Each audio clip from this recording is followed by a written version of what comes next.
নমস্কার বন্ধুরা, আমার চ্যানেলে আপনাদের সকলকে স্বাগত। আজ আমরা অবজেক্ট সম্পর্কে আলোচনা করব। ভার্বকে যখন প্রশ্ন করা হয় কি বা কাকে দিয়ে এবং যে উত্তর পাওয়া যায় তাকে অবজেক্ট বলে। কি ভার্বকে যখন প্রশ্ন করা হয় কি বা কাকে দিয়ে এবং যে উত্তর পাওয়া যায় তাকে অবজেক্ট বলে। এই ভার্ব আর অবজেক্ট সম্পর্কে আমরা কোথায় জেনেছিলাম? পার্টস অফ স্পিচে জেনেছিলাম। এই পার্টস অফ স্পিচের সম্পর্কে জানার জন্য আপনারা আমার চ্যানেলের লং ভিডিওগুলি দেখতে পারেন। এবার চলে যাই অবজেক্টে। অবজেক্ট দুটি, ডাইরেক্ট অবজেক্ট আর ইনডাইরেক্ট অবজেক্ট। ডাইরেক্ট অবজেক্ট কি? ডাইরেক্ট অবজেক্ট বলতে সাধারণত কোনো বস্তুকে বোঝায়। কি? ডাইরেক্ট অবজেক্ট বলতে সাধারণত কোনো বস্তুকে বোঝায়। এই ডাইরেক্ট অবজেক্ট কি বা কাকে প্রশ্নের উত্তর দেয়। Example, he give me a pen, he is eating rice. ওপরের বাক্য দুটিতে he give me a pen, সে আমাকে একটি পেন দিয়েছে। এখানে প্রশ্ন হচ্ছে কি দিয়েছে? পেন দিয়েছে, তাই পেন হলো একটি ডাইরেক্ট অবজেক্ট। আর হি ইজ ইটিং রাইস, সে ভাত খাচ্ছে। এখানে প্রশ্ন হচ্ছে কি খাচ্ছে? ভাত খাচ্ছে, তাই ভাত মানে রাইস হলো ডাইরেক্ট অবজেক্ট। যদি কোনো সেন্টেন্সে একটি অবজেক্ট থাকে তাহলে সেটা ডাইরেক্ট অবজেক্ট হবে, সেটা বস্তুই হোক বা ব্যক্তি বা প্রাণীই হোক। তাহলে কি বোঝা গেল যে যদি কোনো সেন্টেন্সে একটি অবজেক্ট থাকে সেটা বস্তুই হোক, প্রাণীই হোক, ব্যক্তিই হোক, সেটা ডাইরেক্ট অবজেক্টই হবে। ঠিক আছে, তাহলে বোঝা গেল ডাইরেক্ট অবজেক্ট সম্পর্কে। এবার চলে যাব ইনডাইরেক্ট অবজেক্টে।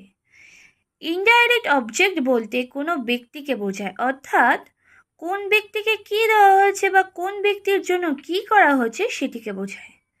কি?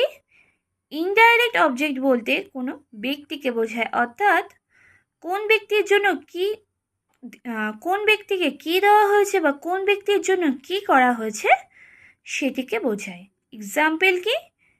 He called me, I like them. Indirect object কাকে, কার জন্য, কাদের জন্য এই প্রশ্নগুলির উত্তর দেয়। কে? ইনডাইরেক্ট অবজেক্ট কাকে, কার জন্য, কাদের জন্য, কাদের এই প্রশ্নগুলির উত্তর দেয়। উপরের বাক্য দুটি মানে he called me, I like them. He called me মানে সে আমাকে ডেকেছে। এখানে প্রশ্ন হচ্ছে কাকে ডেকেছে? আমাকে ডেকেছে, তাই আমাকে মানে মি হচ্ছে ইনডাইরেক্ট অবজেক্ট। আর আই লাইক দেম মানে আমি তাদের পছন্দ করি। এখানে কাদের পছন্দ করি এই প্রশ্নটি করা হয়েছে আর উত্তর হচ্ছে তাদের, তাই তাদের মানে দেম হচ্ছে ইনডাইরেক্ট অবজেক্ট। তাহলে বোঝা গেল ইনডাইরেক্ট অবজেক্টটা কি।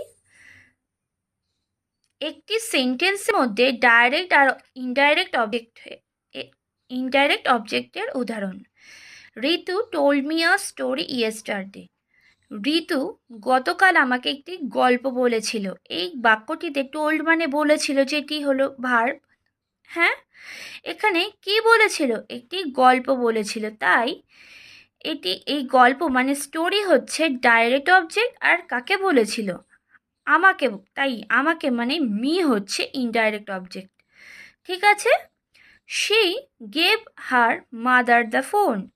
সে তার মাকে ফোন দিল। এই বাক্যটিতে গেভ হচ্ছে ভার্ব, যেটির মানে হচ্ছে দিল। কি দিল? ফোন দিল, তাই ফোন হচ্ছে ডাইরেক্ট অবজেক্ট। আর কাকে ফোন দিল? তার মাকে, তাই তার মাকে মানে হার মাদার হচ্ছে ইনডাইরেক্ট অবজেক্ট। ঠিক আছে, তাহলে বোঝা গেল এই অবজেক্ট সম্পর্কে, ইনডাইরেক্ট অবজেক্ট, ডাইরেক্ট অবজেক্ট সম্পর্কে। হ্যাঁ, আমার এই বোঝানোটি ভালো লেগে থাকলে তাহলে একটি লাইক করে দেবেন, শেয়ার করে দেবেন এবং আমার চ্যানেলটিকে সাবস্ক্রাইব করে দেবেন। ধন্যবাদ।